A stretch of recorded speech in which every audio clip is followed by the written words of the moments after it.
It's Season 9 of The Simpsons, aka that year that no one in the fanbase can get on the same page about. Ranking these episodes should be a chaotic breeze. As per usual, I took all 25 episodes, eliminated 8 right off the bat to get our semi-finalists, then I picked out 9 of the finalists and spun a wheel to figure out the number 10 spot. Seriously, deciding on this final entry took way too long.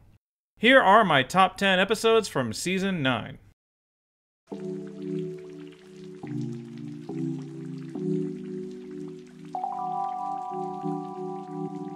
Okay, this little wiggy. Your final act is a disorganized mess, but you get so much right in the first 2 parts that you're making this list. Barely.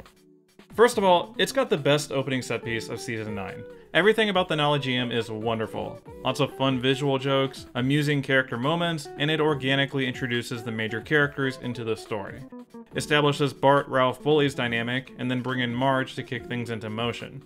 In general, it has a good feel for the character dynamics. Marge is manipulative yet quaint, Bart is bored and jaded, Ralph is doofy and oblivious.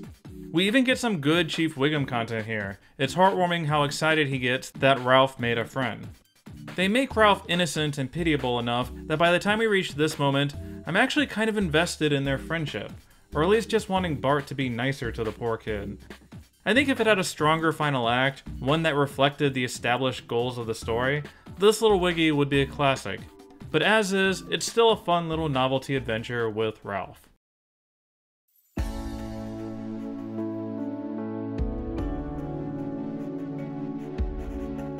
You ever have one of those episodes that does all the right things, and you still feel kinda underwhelmed? Lisa the Simpson is that episode for me. Like, I'm on board with everything about this concept, this introspective character piece for Lisa, seeing how she struggles in the face of adversity, trying to discover who she actually is. On paper, this thing should be a slam dunk, totally in my wheelhouse. I especially love the decision to use this stupid puzzle as the catalyst. It's exactly the kind of thing Lisa would obsess over. Great character stuff all around. The problem with the story is that it's simply too sedentary. It has many scenes of Lisa sitting around, writing in her journal, or characters discussing the validity of the Simpsons gene. There just isn't much action to the plot. Thank God the writers let Lisa go out on this final hurrah just so we could get her out of the house. The Apu Jasper B-plot also helps the episode branch out a little and has some solid laughs overall, but even that story revolves around a character standing in one place. So yeah, Lisa the Simpson isn't the most spicy episode ever or anything, but its story is very clean and competently told. In a very crazy and fiery Season 9, you need a more grounded episode like this one.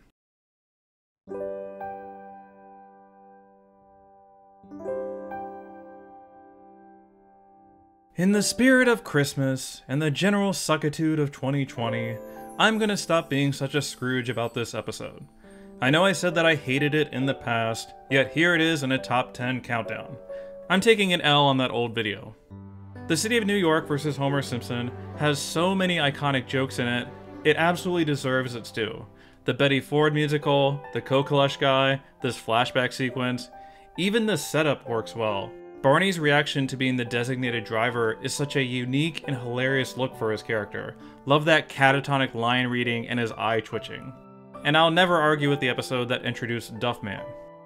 I still don't enjoy Homer's general suffering as much as others do, but I think I was wrong about whether this suffering makes an interesting point. Homer does actually bring some of this upon himself. He finds a way to make a bad situation even worse. And there's something to the concept of it just not being your day, that everything goes wrong no matter what you try. Let's throw all this garbage at Homer and see how he deals with it. Let's contrast the wonderful sightseeing aspect of New York with the mundane annoyances of bureaucracy and a large city. This is certainly a very angry version of Homer, but there's an escalation to it, a lot of fascinating character beats along the way. I'm never going to be the highest person ever on it, hence why it's only at number 8. I've just never been a travel episode guy in general. But I gotta give this one its respect. Happy holidays, New York. Now can you please remove the boot off my car?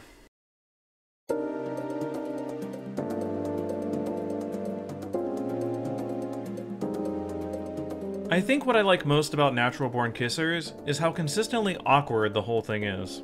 Especially in the first half, where they're showing off what Homer and Marge's marriage is like, how their responsibilities kill the chance for a romantic dinner, and then when they do get in bed together, they're just not in the mood. The Simpsons has always made references to snuggling and have done jokes about how they spice things up on occasion, but this topic had never been explored on the show in any real detail. It's cool how open and honest it is about Homer and Marge being in a rut. This happens to plenty of long married couples. I love Marge's reaction to Homer taking off his shirt, trying to pep herself up. It's so darn funny. Then in the second half, there are some nice visual gags and physical humor. The tricky thing about this story concept is finding a way to spice up Homer and Marge's sex life without getting too TMI with the situation. They don't make them full-blown exhibitionists, or turn it into a story about Homer and Marge's new foot fetish or whatever. I think this risk-taking storyline was a good approach. Act 3 is really over the top and embarrassing for the characters, but I think it works because they built up this observational and character-driven foundation in the first half. Natural-born kissers, as crazy as things get, is actually kind of balanced overall. Also, Bart and Lisa have a subplot about Casablanca or something.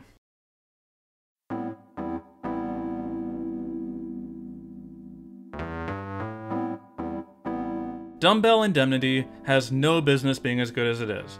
We're talking about a Mo Sizlak rom-com with a love interest with next to no personality.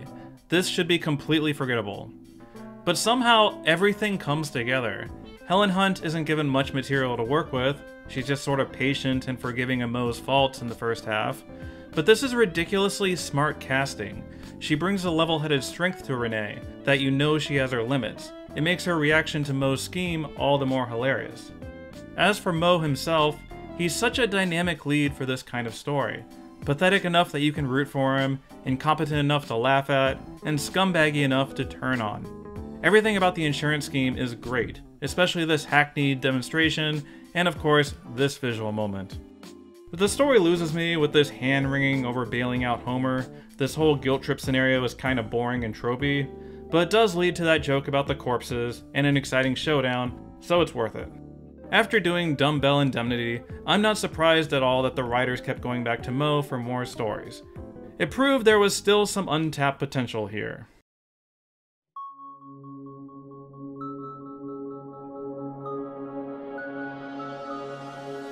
You know, Season 9 isn't particularly well known for its character journey stories, so in this regard, King of the Hill stands out among the crowd.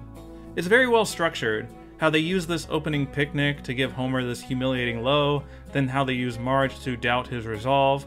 We've all seen Homer try and fail to lose weight before. What can we really expect in this status quo show? I like seeing Homer actually push himself here, start going to the Gyme, and finding a new misguided addiction. They do a nice job with his design, adding muscle, but not going crazy overboard with it. Then we get a fun adventure up the murder horn, full of snarky Sherpas and imaginary escalators.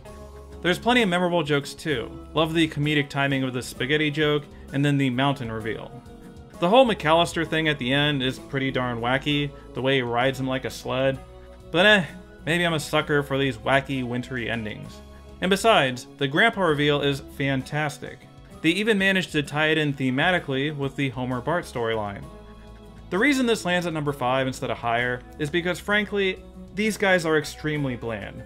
They brought in these guest stars and didn't give them anything to do. If you're gonna have corporate shills play prominent roles in the story, you gotta give them some personality. In this regard, I much prefer the number 4 entry on this list.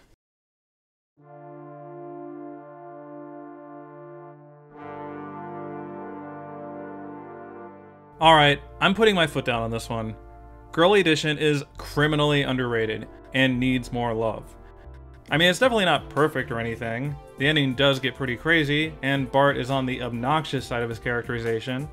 Even still, I really appreciate how it gives us both a Bart-Lisa conflict story and media satire at the same time. It's kind of quaint in today's environment that they were railing against these puff pieces ruining the news. But it does a great job showing off that old entertainment versus information aspect of the media, showing off Lisa's extremely dry approach and contrasting it with Bart's entertaining garbage. All of these stories are so well done, hitting that combination of traditionalist yearning and pandering populist commentary, and then afterwards seeing Lisa utterly fail at replicating this style. This kids' news premise is so frivolous and low stakes that Bart and Lisa's feud comes off as fun rather than miserable. There's a little bit of Homer's enemy in here, how Lisa rails against the world for not seeing how terrible Bart is. Actually, maybe there's a lot of Homer's enemy in this plot. But one thing that episode doesn't have is an amusing B-plot with a monkey. Sure, this plot basically goes nowhere and is just an excuse to hang out with Homer, but it does give us that pray for mojo line. And in a way, isn't that our expectation for every B-plot?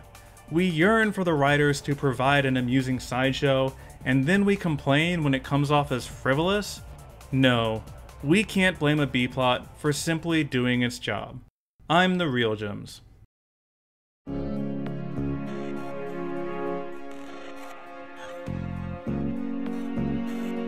Lisa the Skeptic is so darn slick.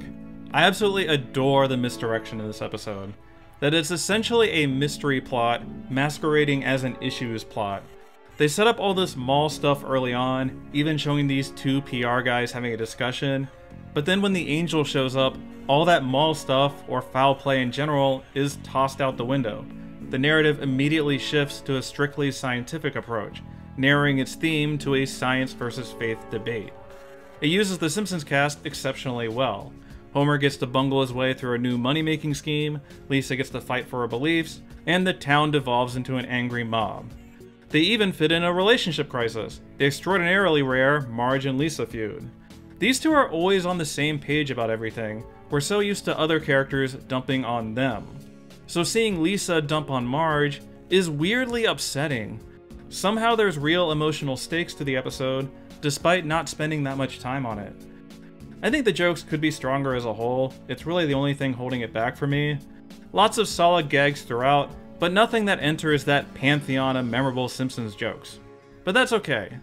Lisa the Skeptic's smart storytelling and social commentary is enough to land it in the top 3 for this season.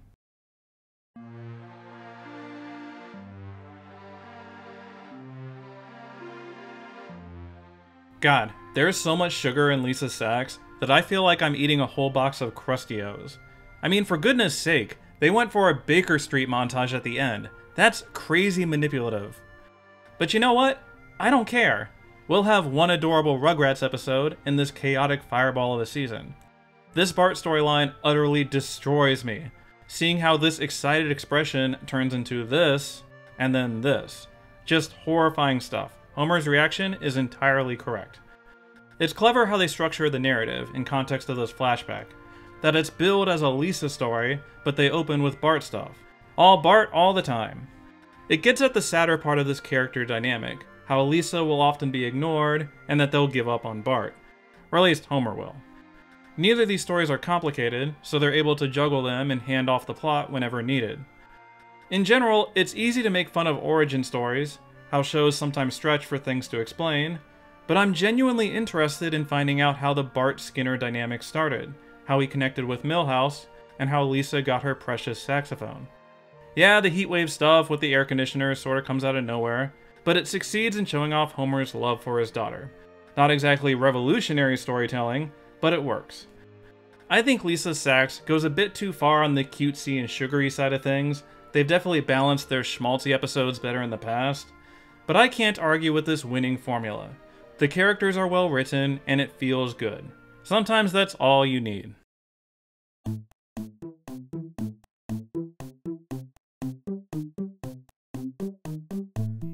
The problem with ranking Season 9 is that it kind of feels like a battle between the different Simpsons showrunners.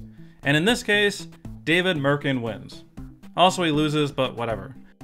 I love how big and grandiose The Joy of Sect is. How it starts out as this quirky peer pressure story about brainwashing Homer, and then the movementarian's influence expands and expands. We start seeing how the news and the church is affected. Cut to Mr. Burns' attempt to take over the town. Seeing the entire Simpson family get brainwashed. It almost feels like the Simpsons movie in a way. Like seeing Marge escape that compound and finding Reverend Lovejoy in this empty church. This is a legitimately exciting turning point. The story tricks us into thinking this is a wacky Homer romp, with Marge passively nagging him throughout. But instead, it lets Marge take control of the second half, that she gets to take an active role in bringing her family back to their senses. That's awesome. I love this version of Marge. The Joy of Sect is also the funniest episode of the season, and I don't think it's particularly close. The comedic pacing is flawless, how they'll set up a concept and then just riff on it with various characters for a while. Let's show them failing over and over again at brainwashing Homer. Now let's see how the kids are doing. Now let's do a bunch of mass marriage jokes. They don't get hung up on one moment for too long. They're always ready to bounce to something new. In addition, they fit in a ton of references to real-life cults. Like when I watched Wild Wild Country on Netflix for the first time, I was like, wait a minute, this seems familiar. The Joy of Sect has almost everything I want in a Simpsons episode. Satire, huge laughs, big character moments. It's not emotional at all, but whatever. I can go watch Lisa's Sax for that. So that's where I landed on the top 10 for Season 9. Just missing out on the list were Lost Star Lisa at number 17, then Treehouse of Horror 8 at number 16, then The Cartridge Family at number 15, then Simpson Tide, Reality Bites, DOS Bus, and finally Trash of the Titans as our bubble episode. All of these were ridiculously close to ending up at number 10. They all kind of bug me for different reasons, so I kind of went by instinct. Maybe I'm just a sucker for Ralph, I don't know. Let me know in the comments how you would rank Season 9, which episodes you think are too high and which are underrated. If there's anything I learned from the comment section for the Season 9 retrospective, it's that no one can agree on what the good and bad episodes of Season 9 are. Up next is Season 10, in which Homer gets a lobster, a brand new name, 2 new jobs, and a Vegas wife. Also, he loses a kidney. In conclusion, Season 10 is a year of contrast. As always, thanks for watching.